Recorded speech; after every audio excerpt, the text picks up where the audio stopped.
I decided to put my coworker before my marriage. I'm now curious as to why he won't let me return. I just can't believe I'm in this predicament, and that's my life at the moment. I'm Victoria, and I'm 32. I never imagined that I would be the type of woman who destroys her marriage for someone else. However, here I am. For 5 years, Thomas and I were together. I considered 5 years of my life to be very excellent, but they turned out to be nothing. It's difficult to pinpoint the precise moment when anything felt strange.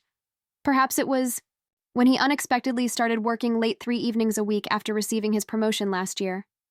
Or perhaps it was the fact that we stopped having such in-depth discussions and instead focused only on expenses and his daughter's schoolwork. Emma, his 9-year-old daughter from a previous relationship. I suppose she's a good child. I truly did try with her. However, taking on the role of a mother is difficult, particularly because her own mother still attends every other weekend, which undermines our relationship. In any case, Ryan began working at our office at that point. Every time Emma came, "Home," I wanted to shout, but my mom lets me. There was an instant connection between us after he transferred from the Seattle location.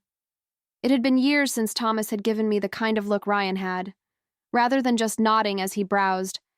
Through his phone, Ryan truly paid attention as I described my day. Additionally, he took note of things like when I wore a new wardrobe or altered my hair. Long ago, Thomas stopped taking notice of that stuff. Initially, I had nothing planned.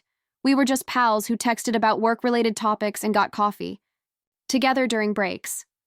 After then, the messaging continued into the evenings.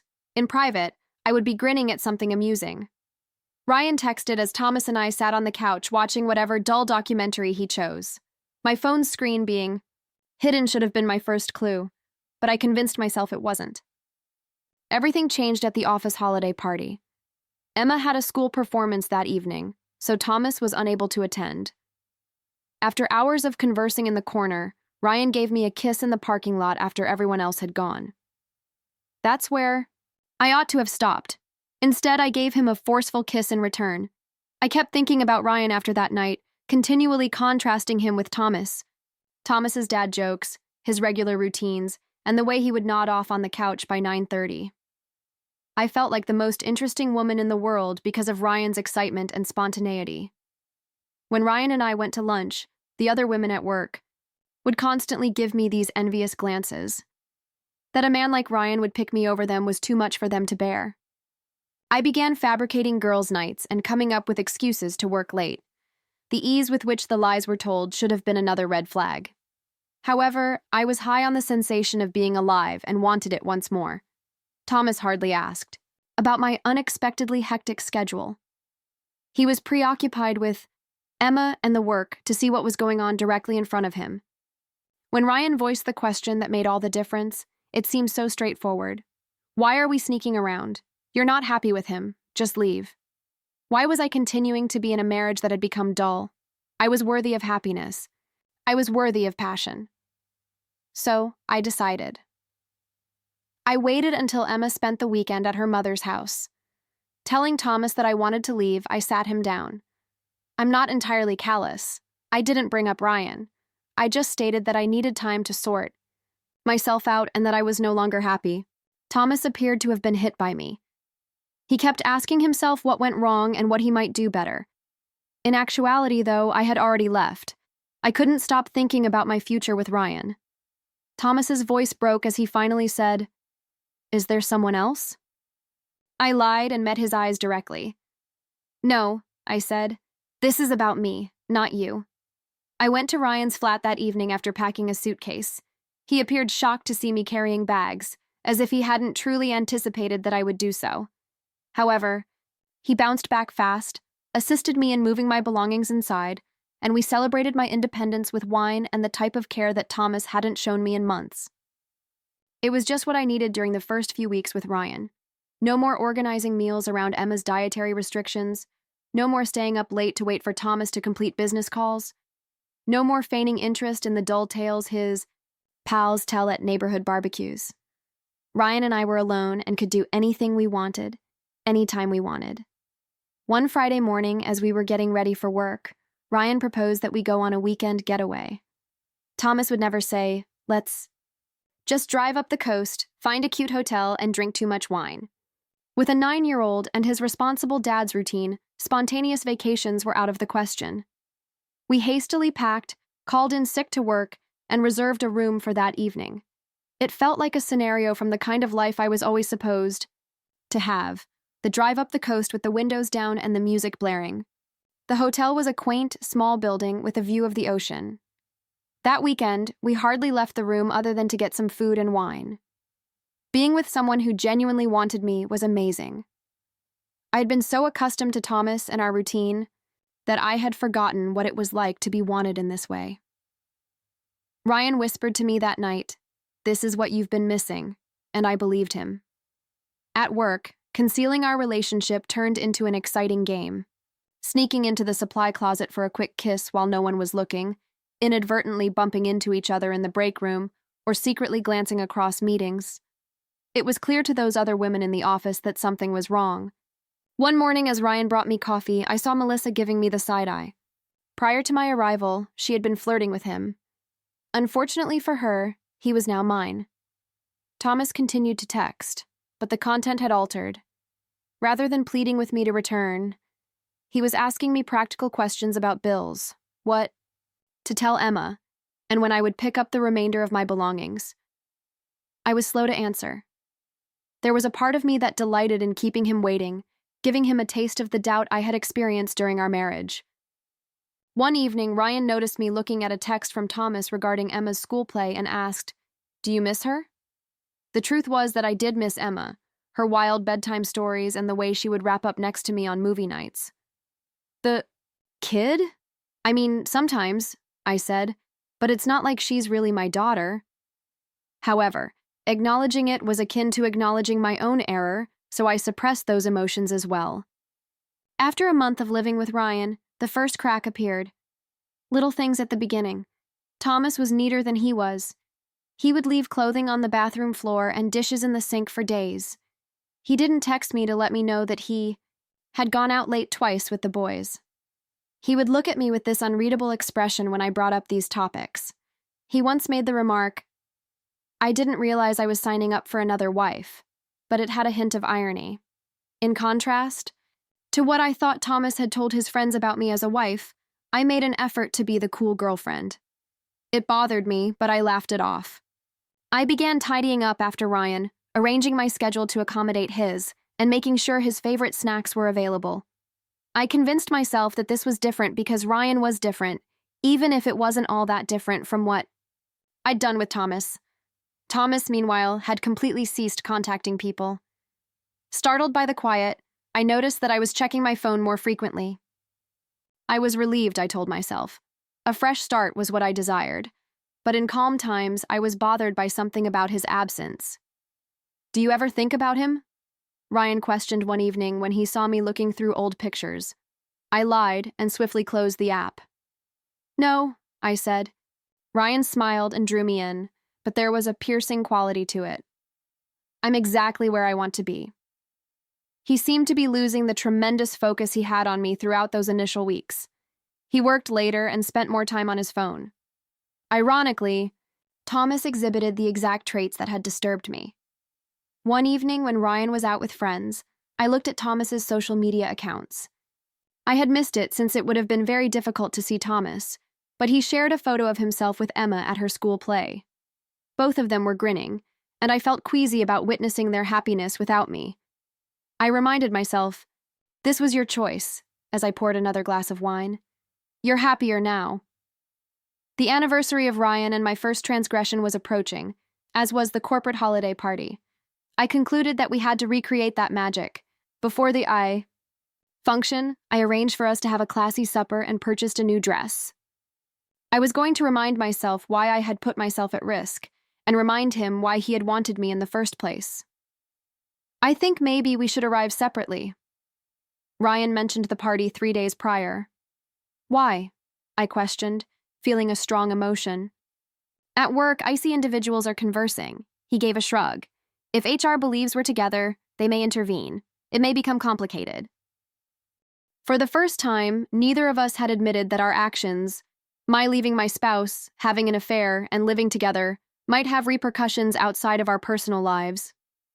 I hadn't thought about the professional repercussions because I was so engrossed in the romance of it all. I agreed, even though it felt like just another tiny rift in the ideal narrative I had been giving myself. Whatever you think is best. I spent hours getting ready on the night of the party because I wanted Ryan to regret suggesting that we arrive separately. My new dress, arriving stylishly late. Already there, Ryan was chatting with Melissa from accounting, the same Melissa who had been sneering at me for months. Furthermore, it was clear from their laughter that this was not their first chat of the evening. As I watched them, something changed within me, a chilly knowledge that perhaps I wasn't seeing things properly, or perhaps I had never been. I pretended not to see Ryan and Melissa, got a drink, and located some other coworkers to chat with. He pretended everything was fine when he eventually came to me an hour later. But I sensed that something had changed. He said, "You look," but his gaze was already looking over my shoulder at the room. The holidays were drawing near quickly. Thomas, Emma, and I went all out last year, complete with baked cookies, matching pajamas, and a tree adorned with all of our treasured ornaments gathered over the years. Ryan stated that he often visited his parents' home in Phoenix this year. His words, "You'll come too, of course," sounded more like a duty than an offer. I surprised myself by saying, "Actually, I might stay here and catch up on some things." Ryan's relaxed expression told me everything I needed to know about our current situation.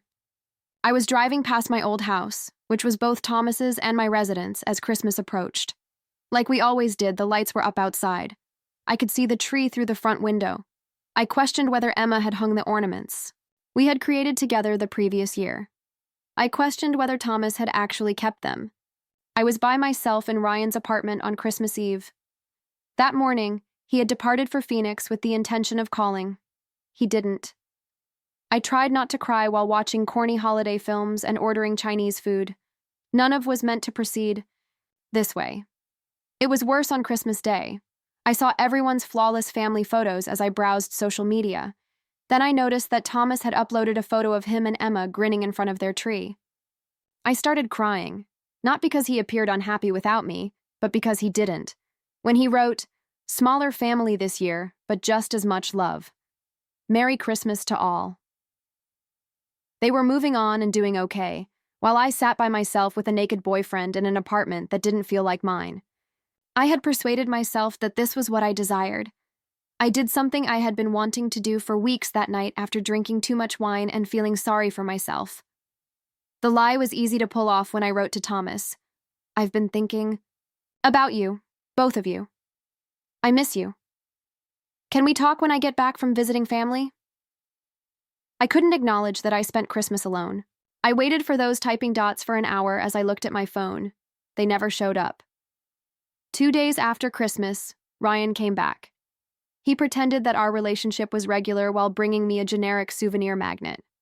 I didn't have the strength to confront him about Melissa, about not calling, or about anything else. Thomas's silence consumed me too much. As he unloaded, Ryan inquired absently, "How was your family?" "Good," I told a falsehood. "Really good." I made another attempt to text Thomas that evening. "I know I'm probably the last person you want to hear from, but I've been doing some thinking about us. I'd really like to call you tomorrow and talk. Just talk." I stood by. Nothing. The following day at work was stressful. Ryan spent most of his time huddled with Melissa and a few other coworkers, ignoring me. Office rumors spread quickly. I sensed that people were whispering and watching me. I pondered whether they were aware of us, whether they were criticizing me for divorcing my husband, and whether they had discovered that I had been contacting Thomas once more. It was too much for me to handle. I claimed to have a migraine and left early. Instead of texting Thomas back at Ryan's apartment, I gave him a call, directly to voicemail. There was no message left by me. I checked social media once more, like I had been doing for a long time. Thomas's profile photo had been updated. The three of us' family photo that had been there since last summer is no longer there. He seemed more attractive than I remembered, and it was only him now.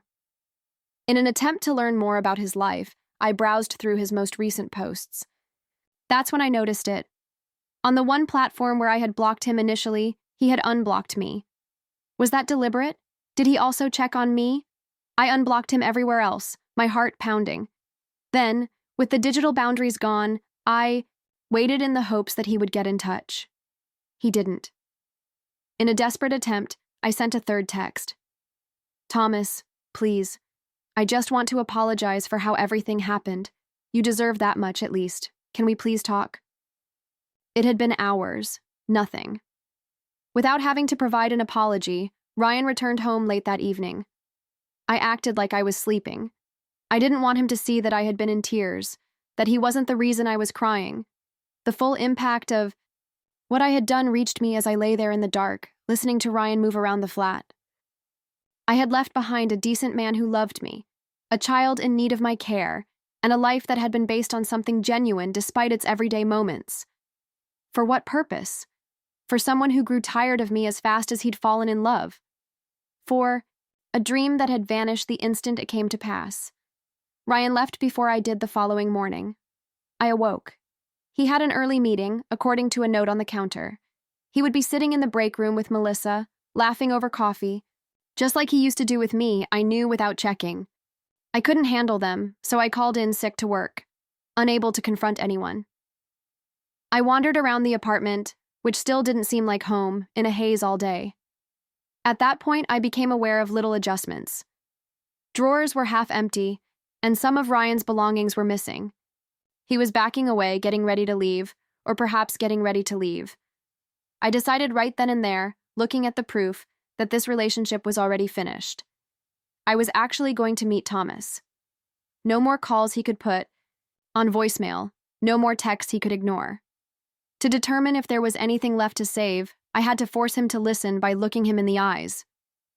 I rehearsed what I would say, apologies, explanations, and promises to do better, as I drove to our house, which is now his place.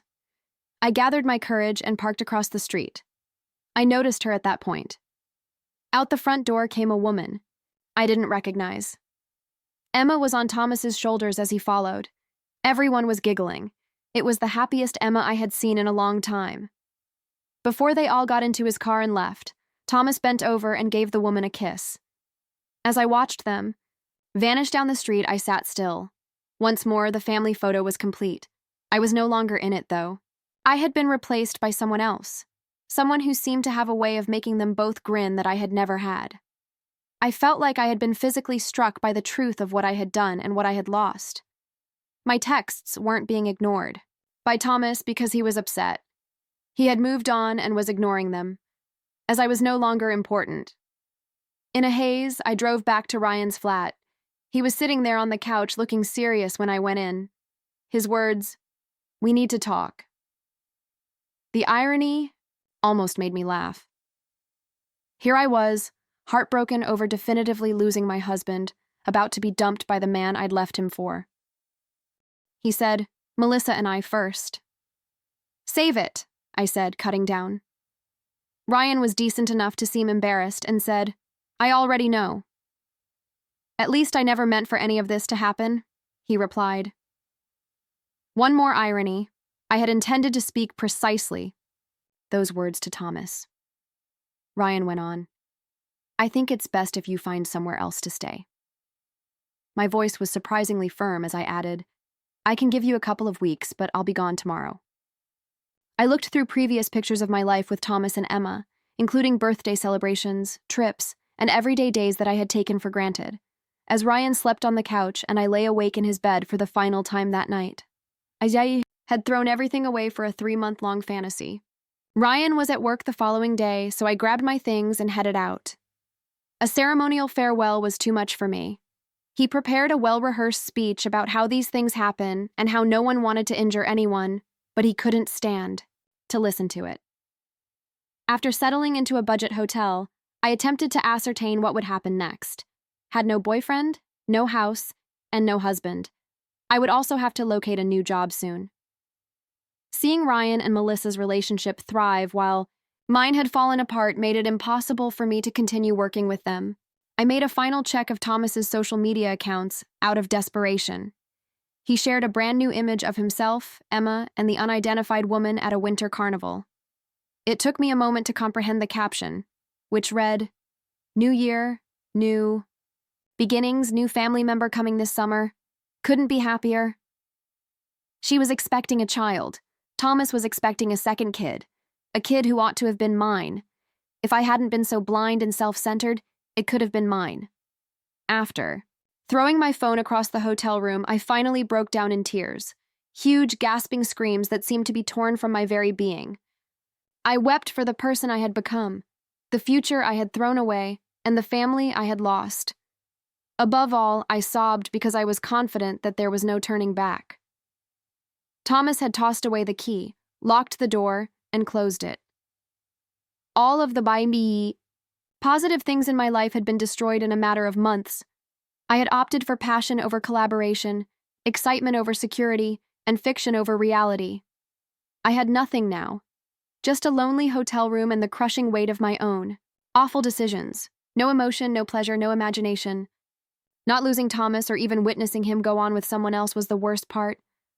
Knowing that I was solely at fault was the worst part. This is what I had done. Everything. I had left behind a decent man who loved me and would have tried to improve our marriage if I had given him the opportunity. A youngster who trusted me to support her would be harmed by me. For 3 months of exhilaration that proved to be as substantial as smoke, I had tossed away 5 years of constructing a life together. I'm constantly wondering why Thomas won't let me return to the life we created together and when he will respond to my texts. However, I already know the solution. I left. He is not preventing me from doing so. He also came to the realization that he deserved more, while I was busy persuading myself that I did. More than someone who would choose the dream above the reality, more than someone who could abandon their family at the drop of a hat.